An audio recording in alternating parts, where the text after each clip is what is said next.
اچھا، محمد شیخ صاحب جو ہیں، چونکہ میرے پاس بھی کافی زیادہ کیوریز آ رہی تھیں، لوگ کافی متجسس تھے ان کے بارے میں۔ یہ کوئی 2-3 مرتبہ وائرل ہوئی ہے۔ ویسے تو ان کی فکر ایسی نہیں ہے کہ عام لوگوں کو سمجھ میں آئے، ٹھیک ہے؟ جو لوگ ان سے آن لائن بھی سوال کر رہے ہوتے ہیں وہ بھی الجھے ہوتے ہیں کہ جی بات سمجھ نہیں آ رہی، کہنا کیا چاہتے ہیں۔ خیر، تو تھوڑا سا کنفیوز پرسنالٹی بھی ہے۔ محمد شیخ صاحب کا ایک جو مناظرہ ہوا تھا مفتی عبدالباقی صاحب جی کے ساتھ، وہ کافی وائرل ہو گیا۔ اس میں مفتی صاحب کمزور پوزیشن پہ نظر آتے ہیں، نو ڈاؤٹ۔ اس کی وجہ یہ ہے کہ ہمارے ہاں جو علماء ہیں وہ اگلے کا پورا فکر سمجھ کے پڑھ کے نہیں جاتے، جی اور اپنے ایک اس اعتماد میں، کانفیڈنس میں کہ ہمیں بہت کچھ آتا ہے، اگلا تو جاہل ان پڑھ ہے، اور اس کے ساتھ جا کے بیٹھ جائیں گے، اور پھر جو ہے نا جب پڑھلا اگلے کا بھاری ہو جائے گا تو اگلے کی واہ واہ ہو جائے گی۔ کہنے کا مطلب یہ ہے کہ ہم یہ دیکھتے ہیں کہ ہمارے بہت سارے لوگ بغیر تیاری کے ایسے لوگوں کے ساتھ جا کے بیٹھ جاتے ہیں جو روایت سے ہٹے ہوئے ہیں، اور اس سے پھر ان لوگوں کی دعوت کو فائدہ پہنچتا ہے۔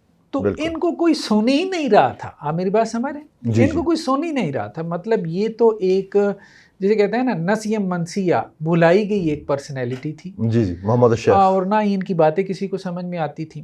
تو وہ ایک مفتی صاحب کے ساتھ کیا مناظرہ ہوا، اس کے آپ ویوز دیکھیں، ان کی عام ویڈیوز بھی ویوز دیکھیں، اور اس کے ویوز آپ دیکھیں، وہ کوئی 8 لاکھ کے قریب ہیں اس ایک ویڈیو کے، جی اور ان کی کسی ویڈیو پہ آپ کو اس طرح سے ویوز نظر نہیں آئیں گے، یعنی عام ویوز ابھی جو میں نے کھولی ہوئی ہے 60,000 ہے۔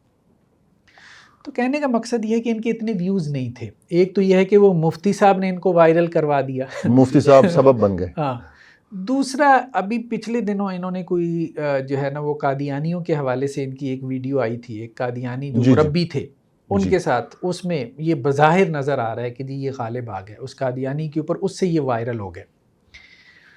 اسی طرح ایک پرویزیوں کے ساتھ کوئی ان کی ویڈیو جو ہے وہ وائرل ہو گئی کہ جی غلام احمد پرویز کے ساتھ۔ تو ہمارے ہاں تھوڑا مناظرانہ ایک آپ کہہ لیں کہ جی لوگوں کی نفسیات ہے، تو لوگ ایسی چیزوں کو زیادہ دیکھتے ہیں، جی جن لوگ میں پسند کرتے ہیں، مناظرے کا رنگ ہوتا ہے۔ تو اس وجہ سے یہ ان چیزوں نے ان کو وائرل کر دیا۔ یعنی ہم یہ کہہ سکتے ہیں کہ یہ ایکیڈیمک ریسلنگ ہے۔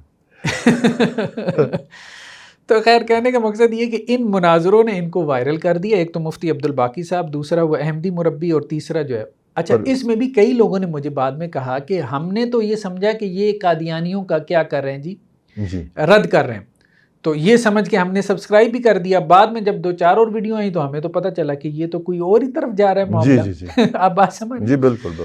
تو ہوا یہی ہے کہ ان کو جو سبسکرائبر بھی ملا ہے، ابھی بھی آپ دیکھیں 2-4 دن پہلے ان کا کیا سبسکرائبر تھا اور اچانک بڑھا ہے، اچانک بڑھ گیا۔ اس کی وجہ یہی ہے کہ وہ لوگ نا روا روی میں دیکھ کے کہ جی یہ قادیانیوں سے جیت گئے، گویا تو یہ تو مطلب بندہ کوئی بہت مضبوط قلعے والا ہے اور صحیح العقیدہ ہے، تو لوگ اس روا روی میں سبسکرائب کر دیتے ہیں۔